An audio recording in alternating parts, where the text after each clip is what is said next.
In today's episode of Story Vault, we uncover one of the most unexpected moments to ever unfold live on American television, a confrontation that shocked viewers and left studio producers scrambling. It happened on CNN, during a special roundtable hosted by Lathan, where Meghan Markle, Duchess of Sussex, appeared as a guest to discuss modern media, race, and truth. What started as a calm and intelligent exchange quickly spiraled into one of the most tense live debates in recent memory. Cameras were rolling, lights were bright, and an audience of millions watched as Meghan Markle stood up, visibly angry, and stormed out of the studio, leaving Lathan stunned and speechless. This wasn't a tabloid rumor or an off-camera outburst. This was real, a moment caught live, as two strong personalities collided on a national stage. And what happened in those few minutes is now being replayed, analyzed, and debated across the world. The atmosphere inside CNN's Studio 17 that evening was calm but charged with anticipation. Meghan had agreed to appear for a roundtable discussion on the power of media and personal narrative. The network expected an articulate conversation about image, truth, and resilience. Lathan, known for his candid interviews and fearless commentary, was selected as host for a reason. He wasn't afraid to challenge anyone, not even royalty. When Meghan arrived, the energy immediately shifted. Dressed in a sleek black outfit, minimal jewelry, and a quiet confidence, she greeted Van with a warm smile. "I'm happy to be here," she said as they shook hands. Van smiled back. "We're honored to have you, Meghan. Let's keep it real tonight." The conversation began smoothly. They talked about fame, about public narratives, and about how the media frames certain people as heroes and others as villains. Meghan spoke with precision, measured but passionate. "I think the way we consume media," she said, "has become reactive instead of reflective. We don't pause to ask who's telling the story, or why." Van nodded. "Fair point," he replied. "But what about when people feel you're trying to control your story too much? That you only want the version that flatters you?" Meghan tilted her head slightly. The smile faded, replaced by a diplomatic pause. "That's an interesting question," she said carefully. "When a woman defines her own story, people often call it control.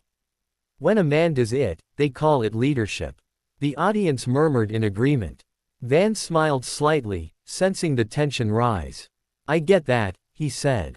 "But there's also the public's right to question a public figure. Would you agree?" Meghan leaned forward. "I agree that curiosity is healthy," she replied. "But cruelty disguised as curiosity, that's the real issue." The energy in the room shifted again. Van nodded, but his tone grew firmer. "But don't you think some of that criticism comes from real frustration?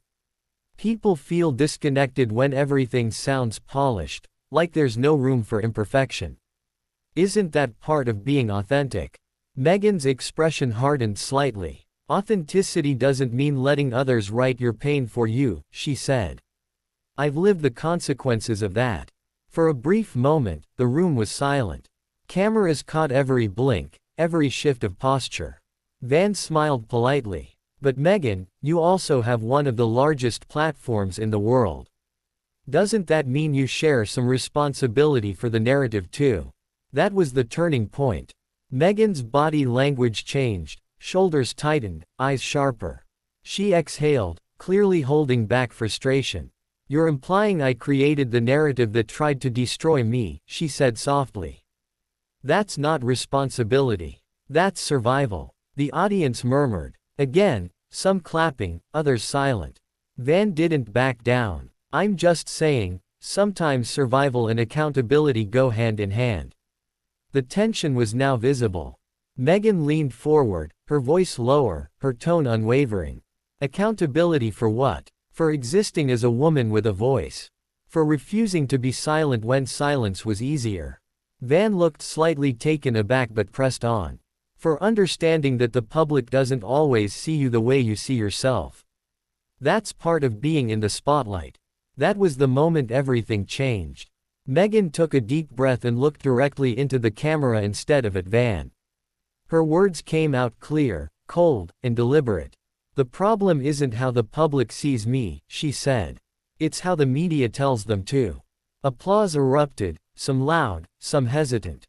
Van leaned back, clearly feeling the weight of her response. But instead of diffusing the moment, he added fuel.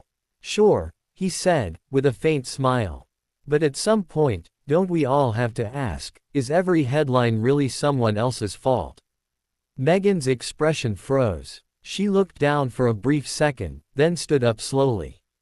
The audience gasped. "Van," she said quietly, "when you've lived your life being turned into a headline, maybe you'll understand why I won't play that game anymore."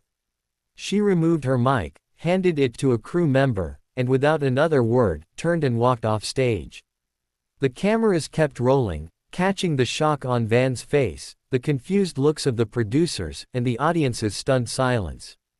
The control room went into chaos. One producer whispered, "Do we cut?" Another replied, "Keep rolling." The director's voice echoed through the intercom, "We're live, let it play." Van sat still for a moment, then turned to the audience.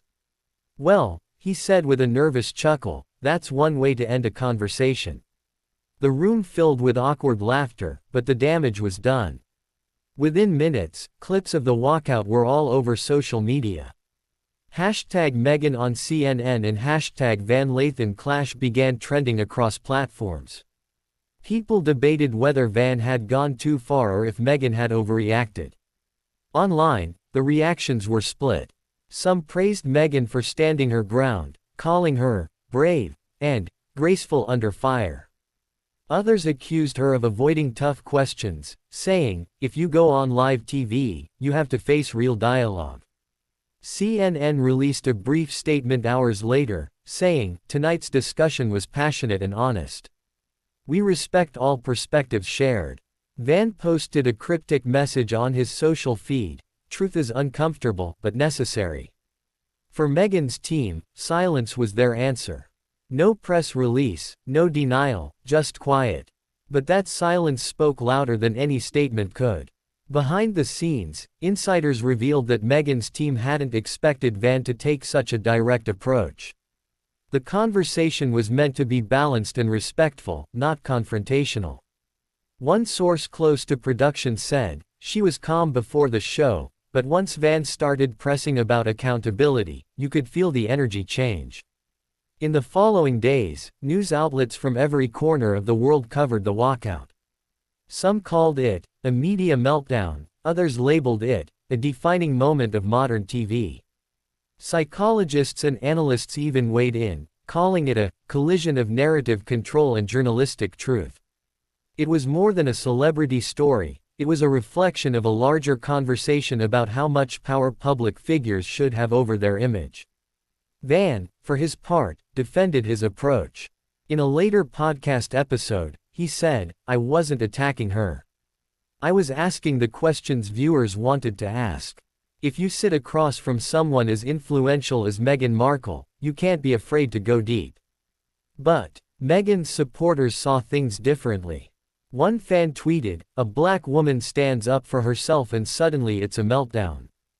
Double standards everywhere." Days later, Meghan made her first public appearance since the walkout, at a charity event in Los Angeles.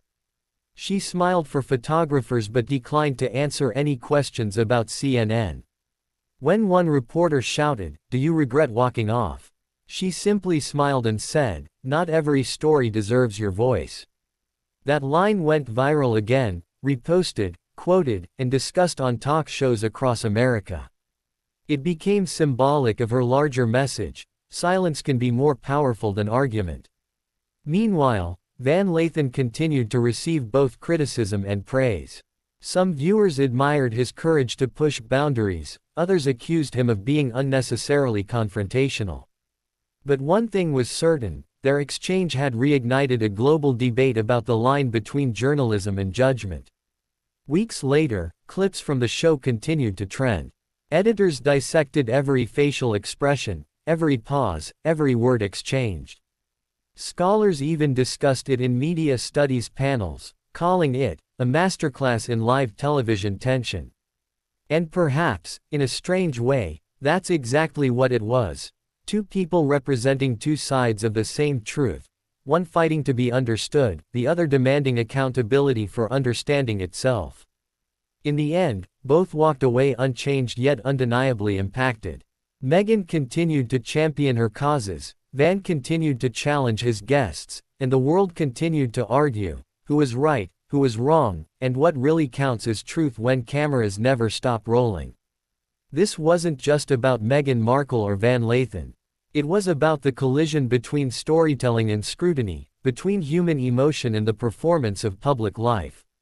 That night, the CNN studio became more than a newsroom. It became a mirror for our culture, reflecting the tension between voice and visibility, vulnerability and perception.